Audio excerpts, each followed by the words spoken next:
Hello. ಇವತ್ತು ಯಾವುದು activities ಏನು ಜಾಸ್ತಿ ಮಾಡಿಲ್ಲ. ಸೊ ಒಂದು ಸಣ್ಣ ರೂಮ್ ಒಂದು ಸೆಟಪ್ ಮಾಡೋಣ ಅಂತ ಪ್ಲ್ಯಾನ್ ಮಾಡಿದ್ವಿ. ಹಾಂ, ಇದು ಜಸ್ಟ್ ಅನ್ ಅಸ್ಥೆಟಿಕ್ ಲುಕ್. ನಾವೊಂದು ಸಣ್ಣದಾಗೇನೋ ಪ್ಲ್ಯಾನ್ ಮಾಡಿದ್ವಿ. ನನ್ನ ಫ್ರೆಂಡ್ ಬಂದಿದ್ದ, ಸೊ ಅವ್ನು ಬಂದುಬಿಟ್ಟು ಈ ವಾಲ್ ಪೇಪರ್ಸ್ ಅದೆಲ್ಲ ನನಗೆ ಇಲ್ಲಿ ಬಂದುಬಿಟ್ಟು ಸ್ವಲ್ಪ ಡಾರ್ಕ್ ಟಚ್ ಬೇಕು ಅಂತ ಇತ್ತು. ಸೊ ಅವ್ನು ಬಂದು ತುಂಬ ಸಜೆಸ್ಟ್ ಮಾಡ್ದೆ. ನೋಡು, ಸೇಮ್ ಈ ಥರ ಬ್ಯಾಕ್ಗ್ರೌಂಡ್ ಡಾರ್ಕ್ ಥೀಮ್ ಬರಬೇಕು. ಇದು ಚೆನ್ನಾಗಿರ್ಬೋದು.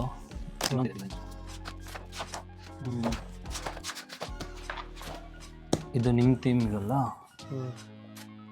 ಇದು ಸೂಟ್ ಆಗುತ್ತೆ.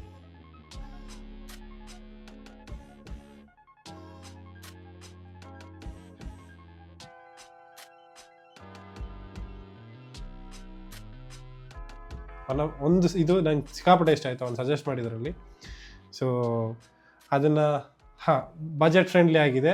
ಸೊ ಫ್ರೆಂಡ್ ಅಲ್ವಾ, ಒಬ್ವಿಯಸ್ಲಿ ಸ್ವಲ್ಪ ಕಮ್ಮಿ ಮಾಡಿಸ್ಲೇಬೇಕು, ಅದೇ ಮಾಡಿಸ್ತೀನಿ. ಸೊ ಅದೇ ವಾಲ್ಪೇಪರ್ ಹಾಕಿಸಿದ ಮೇಲೆ ಅದ್ರ ಮೇಲೊಂದು ಪೋಸ್ಟರ್ಸ್ ಹಾಕ್ಬೇಕಂತಿದೆ. ನನಗೇನು ಇಷ್ಟನೋ ಅದನ್ನು ಹಾಕ್ಸ್ಬೇಕು ಅಂತ ಇದ್ದೀನಿ. ಸೊ ಕಾರ್ ಆ್ಯಂಡ್ ಬೈಕ್ಸ್ ನಂಗೆ ತುಂಬ ಇಷ್ಟ ಅಂತ. So first one always car. ತುಂಬ ಇಷ್ಟ ಆಯ್ತು ನನಗೆ, ತಗೊಂಡೆ. ದೆನ್ ಬಂದುಬಿಟ್ಟು ಮೂವೀಸಲ್ಲಿ ಬಂದುಬಿಟ್ಟು ನನಗೆ ಅವೆಂಜರ್ಸ್ ಅಂದ್ರೆ ಸಿಕ್ಕಾಪಟ್ಟೆ ಇಷ್ಟ. So Avengers, even DC fan ಕೂಡ. I like DCs, but Avengers ಸ್ವಲ್ಪ ಜಾಸ್ತಿ ಪ್ರಯಾರಿಟಿ ಕೊಡ್ತೀನಿ. ದೆನ್ ಇದೊಂದು ಕಾಂಟ್ರವರ್ಷಿಯಲ್, ಯಾವಾಗಲೂ ಜಗಳ ಆಡ್ತಾ ಇರ್ತೀವಿ. ಇವನ್ ನನ್ನ ಫ್ರೆಂಡ್ ಜಗನ್ ಇದ್ದಾನೆ, ಇವನ್ ಮೆಲ್ವಿನೋ ಅಷ್ಟೇ. They are Messi fans, I am a Ronaldo fan. But ನನಗೆ ಗೊತ್ತು, I like both of them.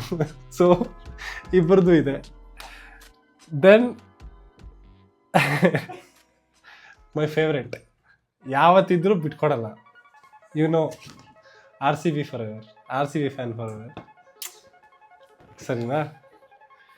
So ಇದನ್ನೆಲ್ಲಿ ಅನಿಸ್ಬೇಕು ಅಂತ ಪ್ಲ್ಯಾನ್ ಮಾಡ್ತಾ ಇದ್ದೀವಿ. ಯಾವ ಥರ ಸಿಂಪಲ್ ಆಗಿ, ಜಾಸ್ತಿ ಕಾಸ್ಟ್ ಏನಾಗುತ್ತೆ, ಸಿಂಪಲ್ ಆಗಿ ಮಾಡೋಣ ಅಂತ ಪ್ಲ್ಯಾನ್ ಮಾಡಿದ್ದೀವಿ. ಸೊ ಸಣ್ಣ ಬಜೆಟಲ್ಲಿ ಯಾವ ಥರ ಮಾಡೋಣ ಅಂತ ಪ್ಲ್ಯಾನ್ ಮಾಡ್ತಾ ಇದ್ದೀವಿ.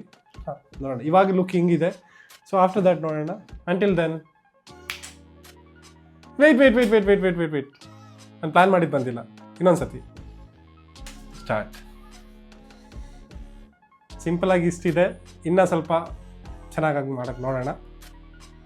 Okay, see you, bye.